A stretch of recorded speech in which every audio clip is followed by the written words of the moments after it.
মাত্র ২ ঘন্টার বৃষ্টিতেই খুলনা শহরের বিভিন্ন এলাকা তলিয়ে গেছে। এতে দুর্ভোগে পড়েছেন নগরবাসী।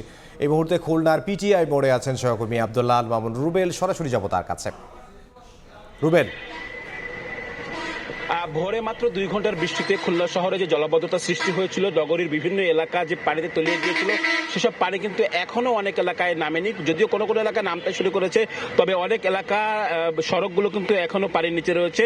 যেমন পিটিআই মোড় থেকে আহসান আহমদ রোড সংলগ্ন যে সড়কটি, সেই সড়কে কিন্তু আমরা দেখতে পাচ্ছি এখনো একেবারে পানির নিচে তলিয়ে রয়েছে। এবং সকাল থেকে যারা ভোগান্তিতে পড়েছিলেন তারা এখনো কিন্তু, যারা খুলনা সাধারণ মানুষ বা পথচারী রয়েছেন বা যারা শিক্ষার্থী রয়েছেন, যারা এই পথে চলাচল করছেন, তারা কিন্তু ভোগান্তিতে পড়েছেন। বিশেষ করে যানবাহন পাওয়া যাচ্ছে না। যে সমস্ত যানবাহন এই সড়ক দিয়ে চলাচল করছে, তাদের অনেক সড়কটি কিন্তু বিকল হয়ে যাচ্ছে।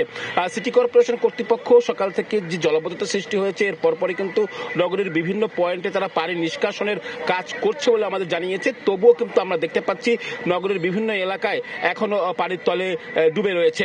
এখানকার যারা ভোগান্তি, তারা আসলে বারবার অভিযোগ করছেন যে একটু বৃষ্টি হলেই খুলনা শহরে যে জলাবদ্ধতা সৃষ্টি হয়, এবং এই জলাবদ্ধতা কিন্তু খুব সহজেই দূর হয় না। সকালে সামান্য বৃষ্টিতে যদি জলাবদ্ধতা হয়, তা কিন্তু বিকেল গড়িয়ে সন্ধ্যা পর্যন্ত আসলে থেকে যায়। তেমন দৃশ্য কিন্তু আমরা দেখতে পাচ্ছি খুলনা নগরীর এই মুহূর্তে এই পিটিআই মোড় এলাকায়। এছাড়াও কিন্তু আমরা বলতে পারি খুলনা নগরীর রয়্যাল মোড়, টুটপাড়া, সোনাডাঙ্গা, রূপসা, খালিশপুর, বাস্তুহারা বিভিন্ন এলাকাও কিন্তু সকাল থেকে পানি জমেছিল, এবং সেসব জায়গায় কোনো কোনো জায়গায় পানি নামতে শুরু করেছে। অনেক জায়গায় কিন্তু এখনো পানি রয়ে গেছে।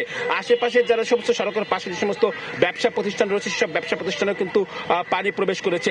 সিটি কর্পোরেশন কর্তৃপক্ষ বলছে যে বিভিন্ন স্থানে সড়ক উন্নয়ন এবং ড্রেনের কাজের উন্নয়ন কাজ চালায়। বিভিন্ন স্থানে সড়কের ড্রেনের মুখ বন্ধ করে রাখায় কিন্তু আসলে পানি সহজে নামতে পারছে না।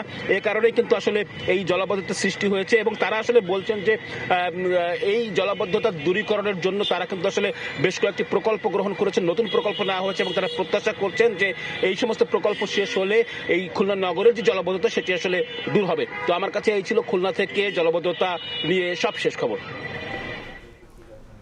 খুলনার জলাবদ্ধতা নিয়ে আমাদেরকে জানাচ্ছিলেন সহকর্মী আব্দুল আল মামুন রুবেল।